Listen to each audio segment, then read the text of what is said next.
Hello, it's me, Ricky, together with Carol. And welcome back for another video where US is going to kick some serious butt. And now with the A10. And I have no idea what you're talking about. Yeah, I don't know what this is. I love it. It's a favorite. I have a t-shirt. Yeah, I know that. I know, but I don't know what it does. It's amazing. All right, this is on the channel called The Military Show. And the title is Massive A10 Warthog Deployment. Houthis are about to get hit hard. And Houthis are the paramilitary, well, it's just a terror organization based in Yemen. I think most of the lands or western parts of the world has stamped them as terrorists. Okay. And they are probably going to get some butt kicks going on here. If you want to check it out by yourself, the channel, The Military Show, the link for the channel and the video we're going to watch will be located right down there in the description. Go there and give them the support that they so much deserve. If you enjoy this, hit the like and subscribe. Let's go. Okay, let's see here now then. Poking the bear for far too long. The Houthis have been poking the bear for far too long. Since 2023, they've launched 174 attacks on US Navy warships, another 145 hits on commercial vessels. That's over 300 direct provocations, and America has finally had enough. This band of terrorists playing pirates will soon learn what real firepower looks like, because the Thunderbolt is coming, and it's bringing hell with it. With a massive A10 Warthog fleet coming their way, the Houthis are bound to regret ever lighting that. Did he say a fleet of warthogs? Look at that. Look at that. Yeah, see. First really fuse. badass. Let's talk about it. Now, the US fighting the Houthis, an Iran-backed militant group from Yemen, is not exactly brand new information. The group has been on the radar for years, stirring up chaos across the region. They've controlled much of northern Yemen, including the capital Sana'a, since 2014, and have spent the last decade battling US-backed forces while cozying up with Tehran. But recently, things have escalated, and fast. Since late 2023, the Houthis have been targeting vessels in the Red Sea, sinking some of them, seizing others, and killing innocent seafarers in the process. And it's not just terrorism, it's economic warfare too. Red Sea shipping volume plummeted by 70%, and some companies were even forced to pay the Houthis for safe passage. It's maritime extortion, plain and simple. The Houthis claim they're acting in solidarity with Palestinians in Gaza, but let's be honest, this isn't about aid, it's about power and profit. And so the US stepped in. Sanctions, interceptions, strikes, and then came the hammer. In March 2025, the US launched Operation Rough Rider, a full-blown campaign of air and naval strikes against the Houthis. It kicked off on March 15th and hasn't let up since. The targets?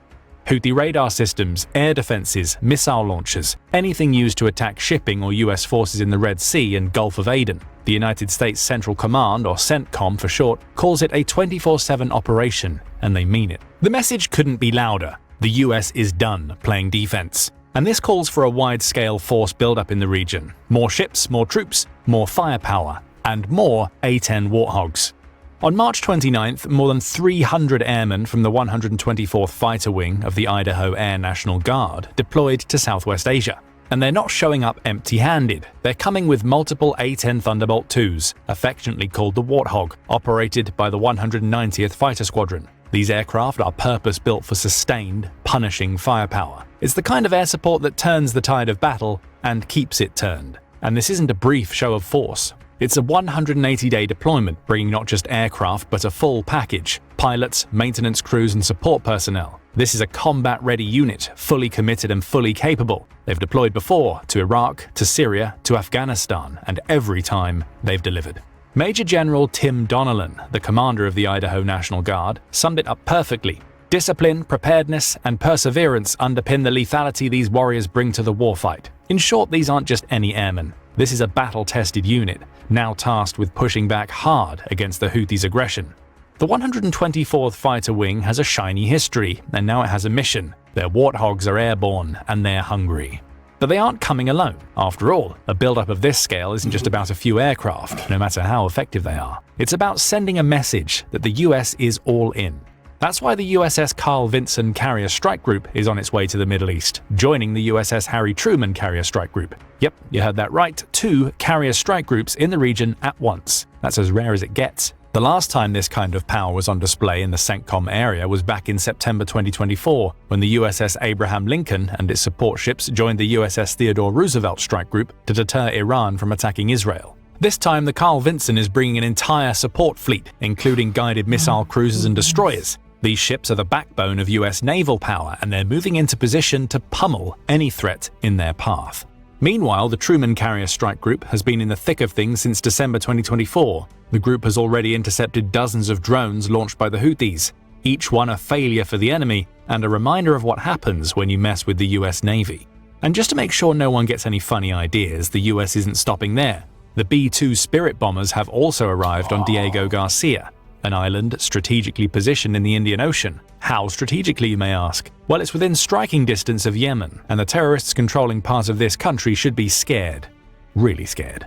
When the B-2s roll in, they bring unparalleled stealth and precision, capable of delivering devastating payloads at a moment's notice. And this isn't your usual show of force. It's a heavy, silent hand waiting to strike. The Houthis may be able to hide in the mountains, but they can't outrun the B-2s. They also can't escape the thunder from the skies, and they haven't been able to for a while now. You see, this new A-10 deployment isn't the first time the Warthogs have come roaring into the Middle East. These iconic aircraft have been a constant presence in the region, especially since the eruption of the Israel-Hamas conflict in October 2023. Since that time, A-10s have been cycled in and out of the region with staggering frequency, allowing the US Air Force to dominate the skies. The 354th Fighter Squadron, stationed at Davis-Monthan Air Force Base in Arizona, sent its A-10s to the Middle East by October 12, 2023, only 5 days after Hamas's attack on Israel. They were welcomed there by the 75th Fighter Squadron, already stationed at Al Dhafra Air Base in the United Arab Emirates since March 2023. And this was just the beginning. By October 24, 2023, the New Jersey Air National Guard's 119th Expeditionary Fighter Squadron rolled in, bringing additional F-16s to the region. Earlier that year, in March 2023, A-10s had also arrived at Al Dhafra Air Base, reinforcing their role as the US's go-to ground pounders in the Middle East. With that deployment, the US had 6 squadrons in the region, 3 F-16s, 2 A-10s, and 1 F-15E squadron. That's a huge, sustained air power presence, with A-10s consistently keeping the pressure on the enemy. But these aircraft did more than just be present in the region, now and in the past. In 2020, A-10s were part of major campaigns like Operation Freedom Sentinel and Operation Inherent Resolve. These operations focused on degrading and defeating ISIS, and the A-10 played a significant role in striking targets that were crucial to the terrorist group's infrastructure. More recently, from December 30, 2024 to January 6, 2025, A-10s were directly involved in eliminating ISIS fighters hiding in caves in the Hamreen Mountains of Iraq. This is exactly the type of precision bombing the Warthog excels at, hitting tough, well-hidden targets while supporting ground forces. The A-10 is also essential when it comes to dealing with rapidly shifting combat situations, as seen when it assisted Syrian Democratic Forces in Deir ez-Zor, Syria, in late November 2024. Despite official denials, the Warthogs were seen providing critical air support to ground forces, ensuring that ISIS remnants couldn't take advantage of the chaos in the region. A little later, A-10s also helped counter Iranian-backed militia groups in Syria, keeping pressure on all the right enemies. Given how useful the A-10 has proven itself in the Middle East, it's only fair to look at this aircraft in more detail. So what is the A-10 Thunderbolt, and why are the Houthis so scared of it? The A-10 Thunderbolt II is a true force of nature in the skies. This aircraft is the US Air Force's primary Close Air Support, or CAS, platform, and it's been saving the lives of ground troops since it entered service in 1977. Built specifically for low-altitude combat and close ground support, the A-10 is affectionately called the Warthog for its distinctive, tough look and its habit of diving into danger with no hesitation. These unorthodox Warthogs come with a design that defies logic. The aircraft is built to endure brutal punishment while still completing its mission. It's equipped with 1,200 pounds of titanium armor protecting the cockpit, earning the name Bathtub for the durable shield around the pilot. This armor can withstand 23mm cannon fire and even some indirect hits from 57mm rounds. So while the A-10 is built to survive and even return to base with an engine out, half a wing missing, or its hydraulic systems shredded, it's not invincible. Its redundant flight controls and self-sealing fuel cells give it a serious edge in asymmetric warfare, and small arms fire alone is rarely enough to bring it down. But against even aging surface-to-air missile systems, the Warthog can still take serious damage. Still, it's that legendary survivability, not invincibility, that makes the A-10 so feared. Because when the A-10 shows up, the odds may still be tough, but they're a lot tougher for the enemy. But that's not even the best part of the A-10's peculiar design.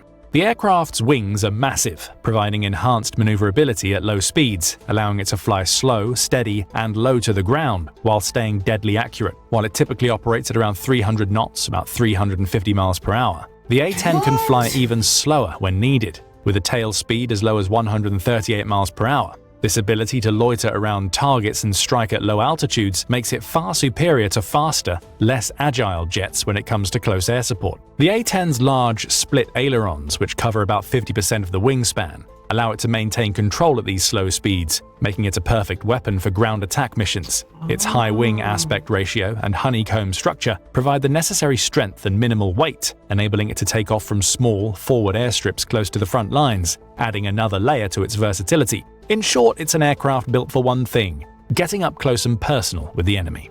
The A-10's history speaks volumes about its success.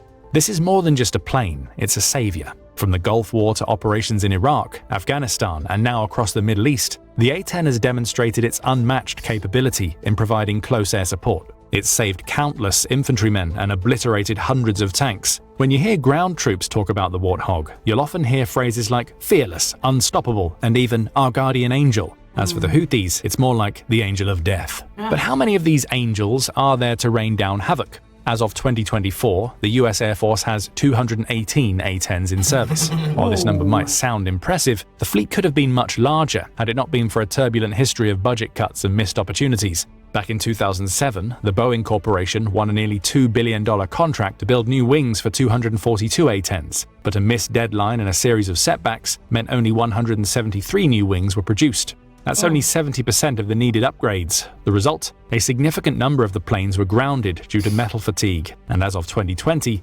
133 of the A-10s were non-deployable, a number that rose to 177 by 2021. Despite the setbacks, the A-10 remains an icon of American military aviation. One look at its specs and you'll understand. I really hope that you can actually get the chance to hear why the Warthog, well, the A-10 is such a tank or a beast, and when he shoots, that's the sound of death. If you won't be able to hear it until you're dead. Okay. If they not show it just an inch of that, it's going to be one of the crappiest videos I've seen. They're showing he's going to show it. It's 7 more minutes, but I'm getting to a point where he's not showing the videos that I want you to see. Understand why.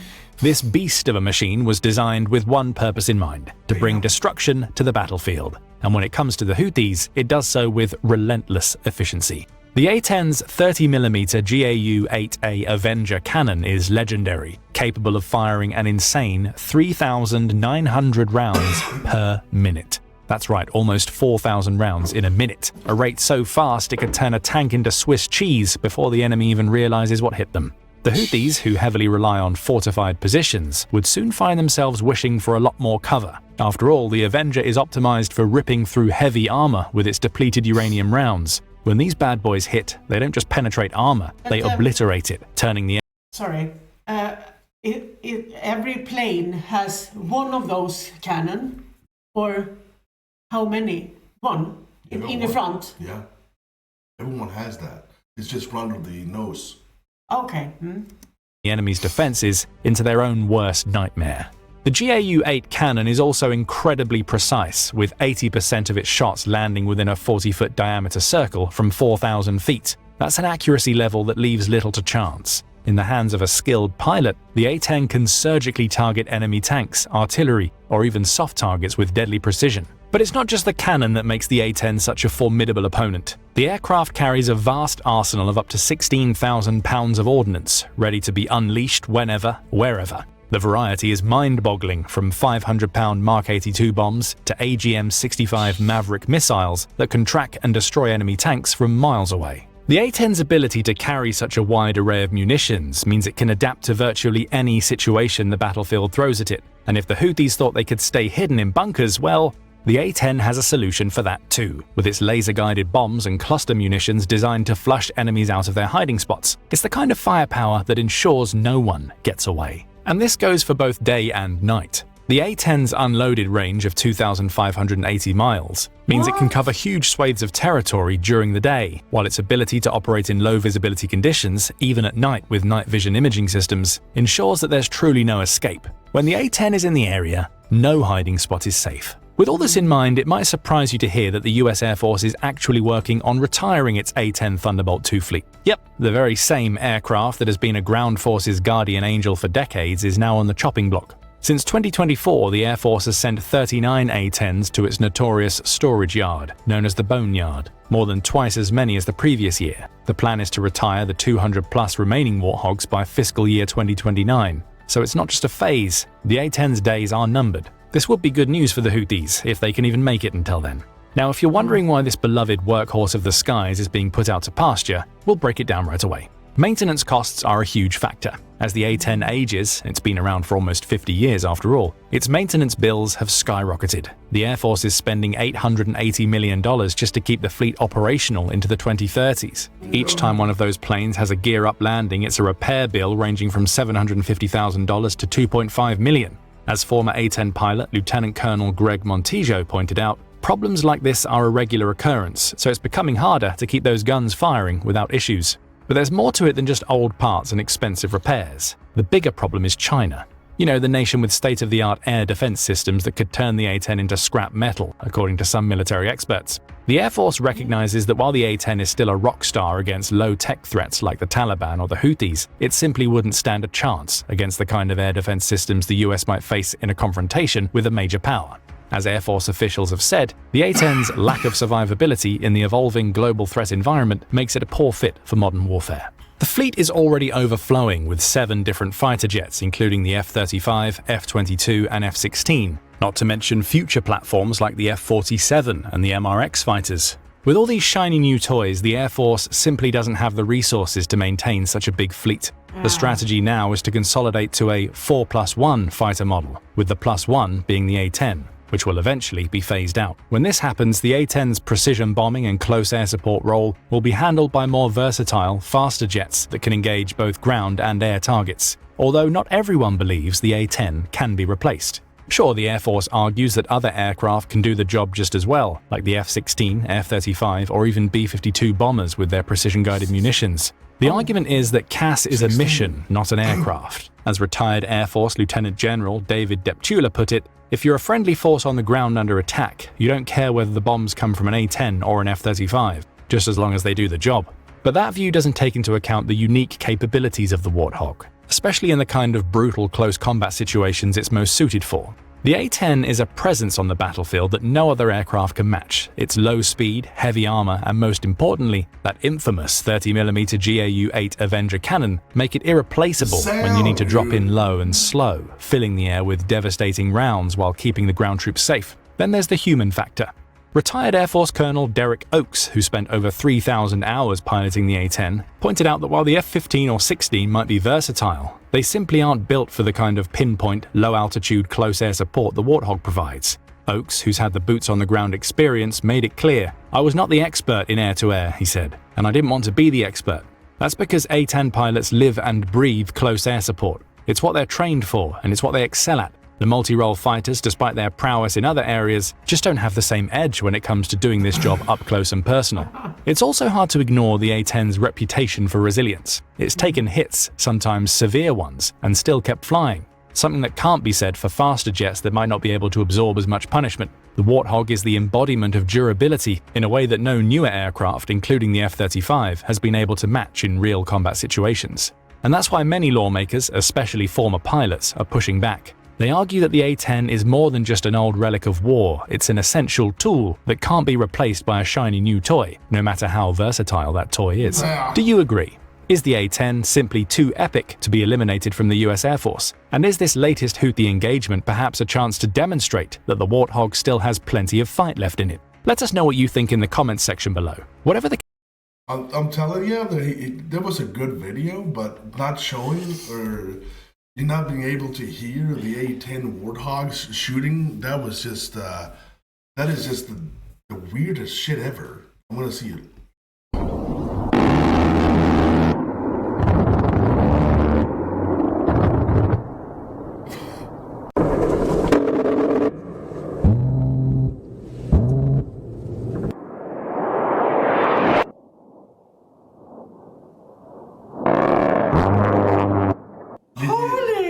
Do you hear it? Wow! Do you hear it? Yeah. That you see that. You see, and the then movement. yeah. There's silence. Yeah, yeah, Then and the then sound cam. That's why you're done if you hear it. Oh my God! Look.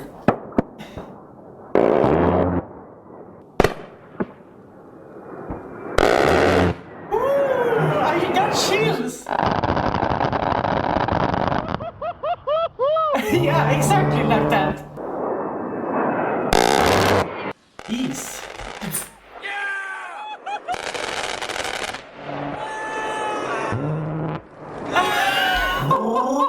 It's almost like an animal. That's the. I love the video. Yeah, it was a good video, and he was talking about Tons the of A10, information. but not showing any kind of. That is just. I love the sound of an A10.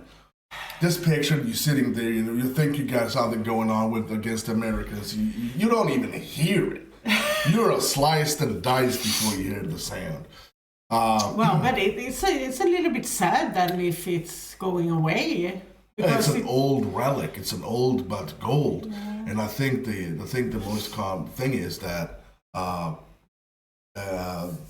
it doesn't have, like you said, it doesn't have a chance to reach the defense that is today. Yeah, I understand. But it's always, we're always gonna have. I don't think this. Don't do it. Just keep maybe 100 of them. Keep feeling good, because there was always gonna be a war against non-tech people. The same. Yeah, exactly. This was from the channel The Military Show. Massive A10 Warthog deploys. HOUTHIS are getting shipped in their pants. There was not a lot of. It was ever so slightly clickbait warning on it. A little bit, yeah. But it was actually pretty darn good. We are also going to do it a clickbaity, so. Yeah, we live on clickbaits. That's YouTube. If you did enjoy this, don't forget to hit the like and that subscribe. That's something we would greatly appreciate. A big thank you to everyone who supports us on Patreon and channel membership on YouTube. Nobody would hear. You guys are completely amazing. And same goes to the PayPal. Let's go follow their super thankers. The best community on YouTube, our comment section. Thank you. Thank you. Other than that, yeah. Thank you so much for watching. I'm Recky. And I'm Carol. Okay. I'm Recky. And I'm Carol. You. Stay safe. I completely forgot. Yeah.